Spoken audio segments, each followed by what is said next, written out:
Welcome to this tutorial on the Annotated Water Integrity Scan, a tool developed to explore the integrity of the sector and identify collective action.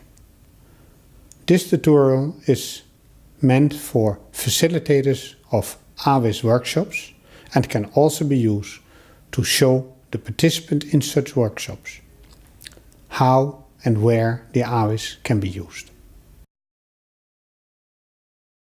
The water sector faces a big challenge to stop corruption draining its resources.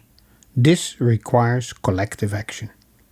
The Annotated Water Integrity Scan is a tool that can help to face this challenge. The AWIS was developed by the Water Integrity Network to look at the integrity of governance mechanisms in the water sector. It explores the checks and balances that are in place in different risk areas and helps to identify priority action. The AWIS is based on the idea that it is possible to get a good overview of the situation by tapping the collective knowledge of a relative small group of key actors with different backgrounds that are selected because of their knowledge about the sector and about anti-corruption legislation. Together, the members of this group are in a good position to make an analysis of the mechanisms that govern the relationships between sector actors by looking at three integrity pillars: transparency, accountability, and participation. The group members assess the situation and make a qualitative overview based on guided dialogue. This will create the insights needed to help them and others to identify priority action. We use specific definitions in the AWIS that require your attention. Integrity we define as practices impeding corruption and promoting respect for rule of law. And we analyze integrity by looking at transparency, accountability, and participation, TAP. Transparency refers to the existence and clarity of the rules of engagement between actors. This is different from other definitions as it does not include the information aspect. Accountability we define as to whether the rules of engagement are applied between actors. So, for example, is the regulator controlling the water companies? Participation refers to what can be called external accountability. It identifies whether information is accessible to third parties, complaints can be filed, and decisions can be influenced.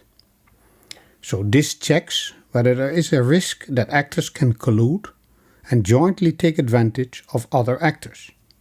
For example, a regulator and a water company together agreeing on a higher tariff than necessary for their own benefit.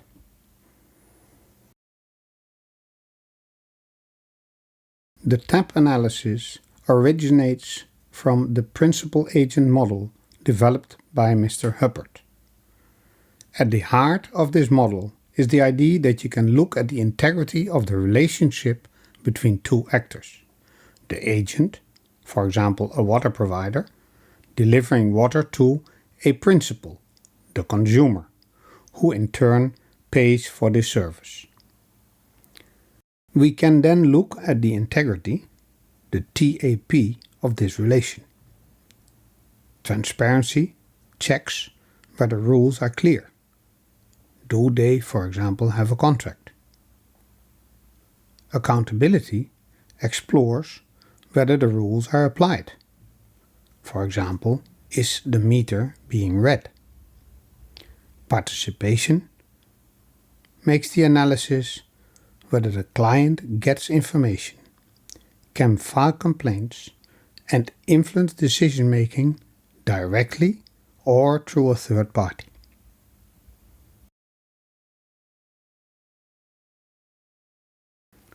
In the AWIS, we make this model more generic by not looking at individual actor relationships, but at the mechanisms that govern these relationships. We explore 5 main risk areas, which together comprise the chain of water supply development and delivery. The first risk area is policy and legislation, and is about the integrity of the official policy and legislation that is in place in a country for the subsector that is explored. Regulation concerns the existence and application of concrete rules, for example, water right allocation, tariff setting, and water quality standards. It is also about the institutions that are in place and functioning like oversight bodies. Investment projects and programs concerns the way in which financial resources in the specific subsector are being controlled, also looking at the strengths of the institutions involved. Service provision refers to the way in which service delivery is being checked, also looking at the institutions involved. The last risk area concerns the specific anti-corruption legislation that is in place and the way it is being applied in the subsector under review.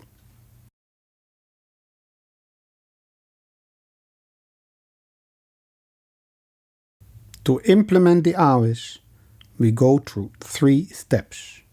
We start with an anonymous scoring. Then we jointly develop explanations to support the scores. These annotations provide the basis to identify integrity risks and to define follow-up action. To score TAP, we have established 3 main scenarios, using a few indicators that relate to key aspects of the areas under review. For example, the first level of transparency in policy and legislation we define as P&L not existing or not clear. Level 2 implies that P&L is partly developed but has important gaps. Level 3 indicates that P&L is well established and includes a pro-poor and gender-sensitive orientation. Hence, it requires little or no improvement. The same we do for accountability and for participation, which gives the overview for policy and legislation shown in this slide.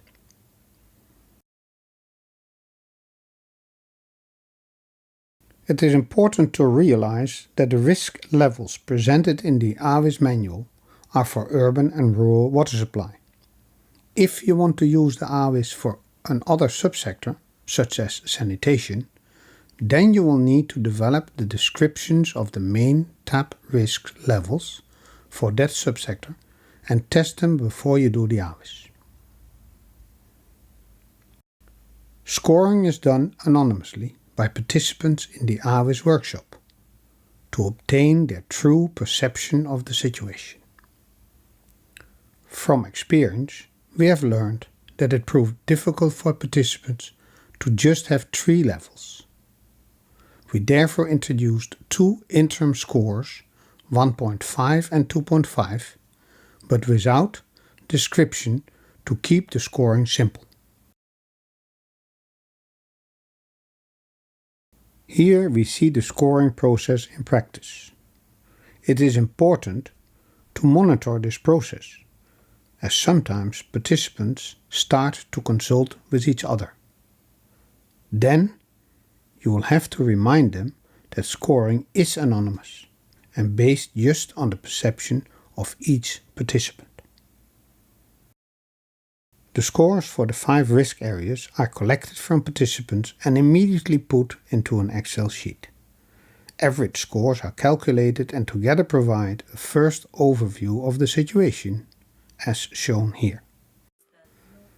From this graph, it is clear that the TAP levels for anti-corruption legislation and application are much lower than for the other risk areas. We also see that in general T is higher than A and P for all risk areas, suggesting that things are better on paper than in practice. It is important to realize that the graph reflects average scores based on perceptions, which may differ considerably among participants, so further clarification is needed to understand the situation. It's not just a matter of giving a score, but what is the reason behind your score? For example, if it is 1.5, why did you score it at 1.5? So it goes beyond giving mere scores, but also to do the analysis and bring out the real issues on the ground. A discussion of these scores may lead to quite some debate, where some participants may try to defend their own stand very strongly. This type of debate is not very productive and may, to a large extent, be the result of looking at the situation from a different perspective, as in this picture, where some see two faces and others a vase. That is why we adopted a different approach, which stimulates dialogue, based on the idea of the de bono thinking heads. The beauty about this tool is that it is able to bring on board different stakeholders, to discuss issues in a friendly manner. It facilitates stakeholders to come together and share views openly without pinning each other, without exchanging words, hot debates, but agree and resolve issues in an amicable way. We ask participants to first collectively give arguments that support a higher score than the average that was established. They put on their first hat. When this process is completed, they put on their second hat and are asked to collectively provide arguments that would support a lower score. Facilitation of this discussion is important. The tendency is to easily say yes, but, and then give a different opinion that supports, for example, a lower score. Another important issue is to write the annotations on a flip chart and to check back with the participants whether the text properly reflects what they meant to say. The results of the annotation may look like this slide. It is important to try to get rich descriptions to make sure that others who will read them will understand the situation. After completing the annotations, you may consider doing a rescoring by the same participants, as several may have gained new insights in the situation. But this is optional. You then need to start a brainstorming session on possible improvements. This can be initiated by asking participants to write ideas on cards. This session can be kept brief, as you may want to do a more extensive brainstorming in a larger meeting with more actors that can take things forward. These ideas will have to be transferred into a follow-up plan with clear responsibilities for participants that can take action. You may consider including as one of the actions a next AWIS, say in 1 year, to monitor progress.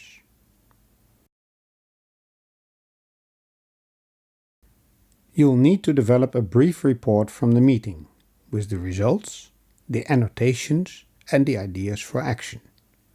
This report will need to be shared with participants for comments.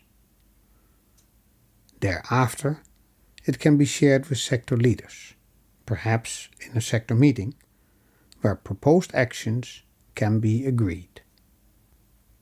A monitoring process then will need to be put in place to stimulate the implementation of these actions.